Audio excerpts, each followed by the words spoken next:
Baseball is a sport that should start to be taught at a young age. If someone of your youth doesn't get you interested in baseball, it's going to be very difficult for you to get interested in your later life. That's probably why you're here, so I should probably get started.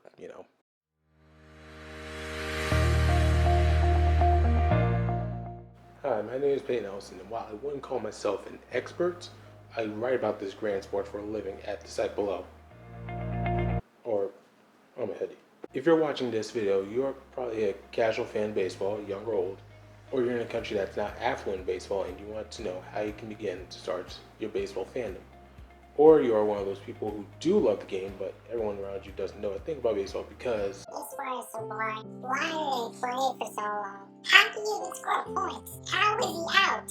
This game is welcome to my entire high school life. So yeah, it might be time to educate yourself or someone else on baseball. This video is designed for you. By the end of this video, you're not going to turn into a Bill James, Kevin Burns, and Tim Kurkjian hybrid, but you will learn how you, an aspiring baseball fan, can appreciate the game of baseball. But before we get into that, you probably would need to know how this game is played in the first place. So let's just go through the basics. This is a baseball field. Usually the playing surface is a diamond.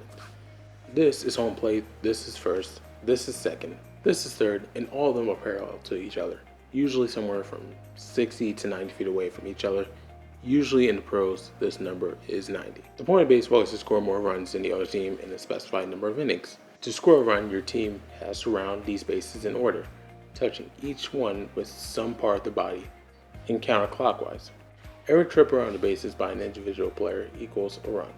If a team gets 3 outs, the inning, half the inning, is over and you and the other team switch sides. This process alternates until the game is over. Usually in the pros, this is around 9 innings. If the score is tied after the designated amount of innings, then we keep playing until there is a winner and the second team batting, usually the home team in this scenario, leads after the top of the 9th inning. The game is over.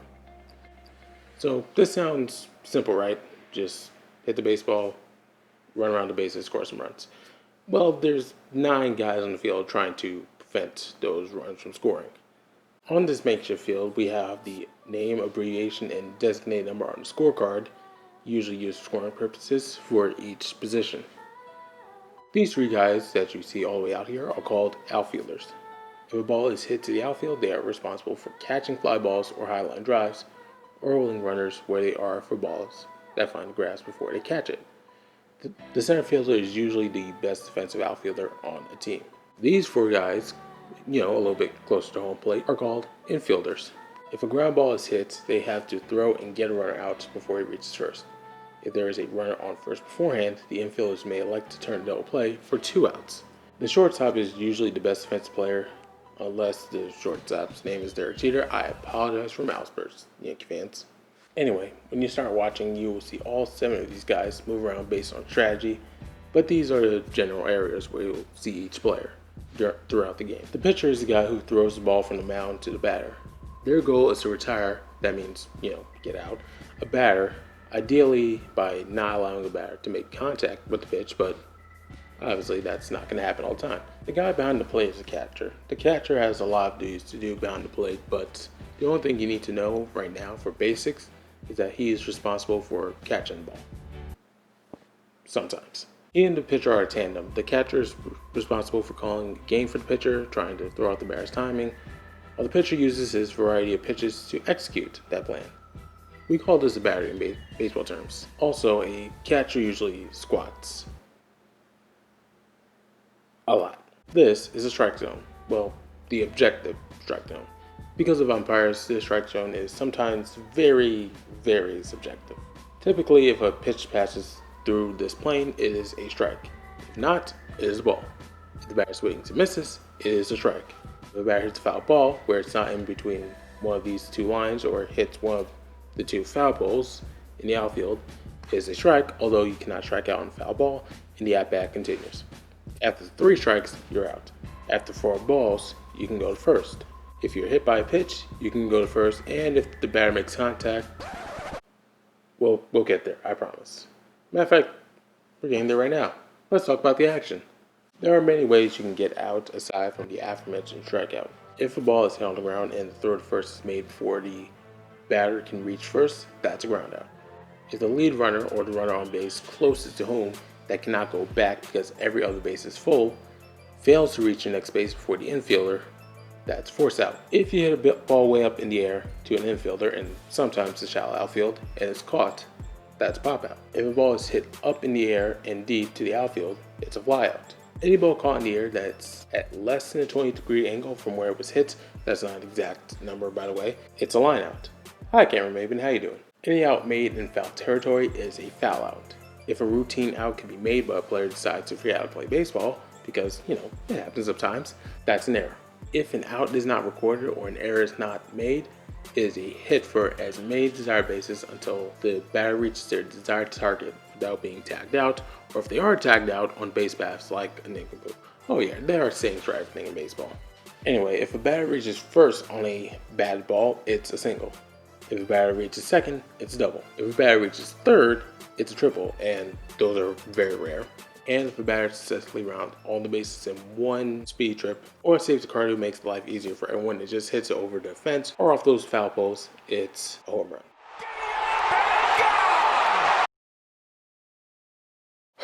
That was a lot to unpack, and your appreciation levels are probably low at this point. But once you start playing or watching the game, this terminology will not only get easier to know, you'll start learning more. But before you can get to learn more, we got to get you doing one of these two things. The first thing you want to do is pick a team to root for.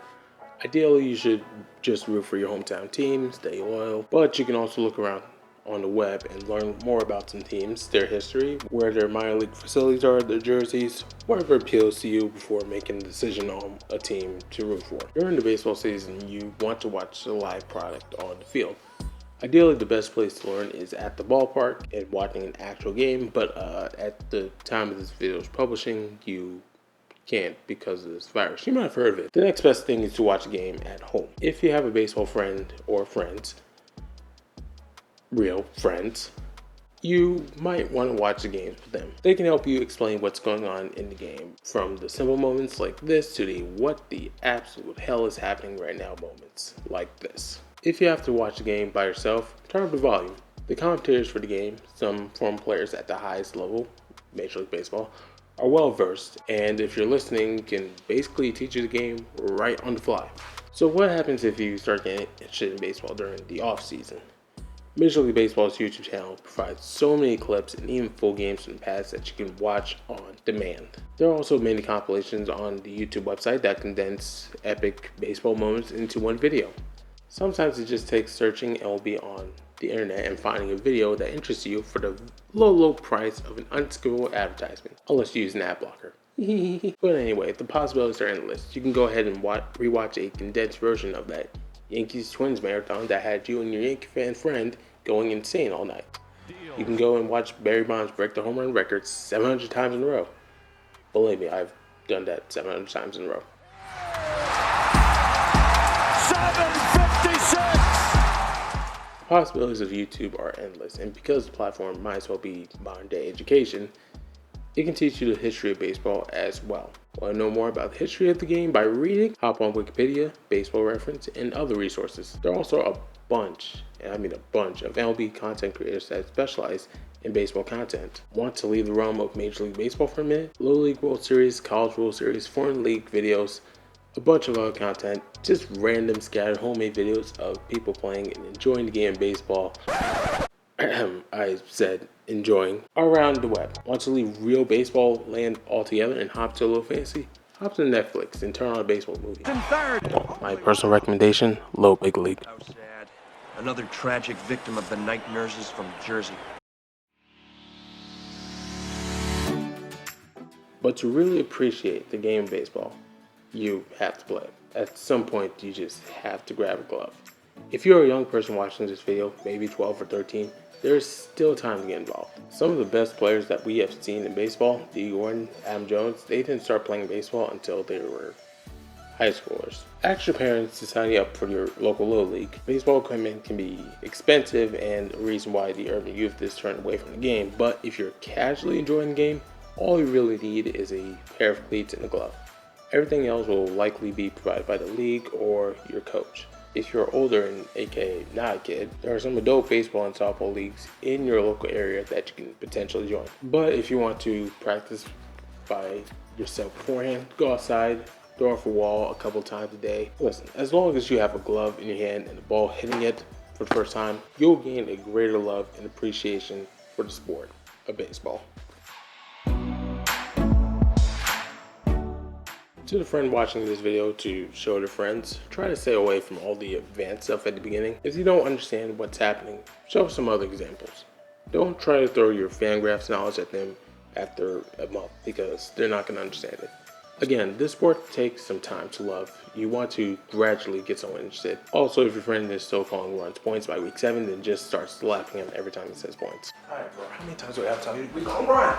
If you think it's hard for people to enjoy baseball, just know that every single baseball fan got their love for baseball in different ways. I was 12 years old, just a casual fan, before I turned on the Subway Series one day and basically started learning from Yankee broadcaster Michael Kay, and I haven't looked back since. See the hoodie? Go follow us. For me, it was a very quick process to get me hooked. For others, it took a while in their youth. It took a lot of watching and playing the game before they could understand the game enough to appreciate it to a point where they could like it. For most of you that are watching this video, it may be a slow process just to understand what the hell you're watching. I still don't understand what I'm watching sometimes. But if there's anything you take away from this video, it's a basic guideline. Just let's save you some time in your pursuit and becoming a baseball fan. And to that, I hand you this glove and ball inside and wish you luck on your journey into becoming a baseball savant.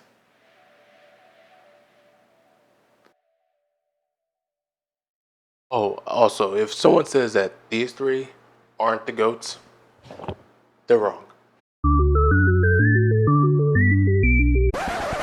Just one last thing. Sometimes things like this can happen. Yeah. Anyway, go enjoy baseball.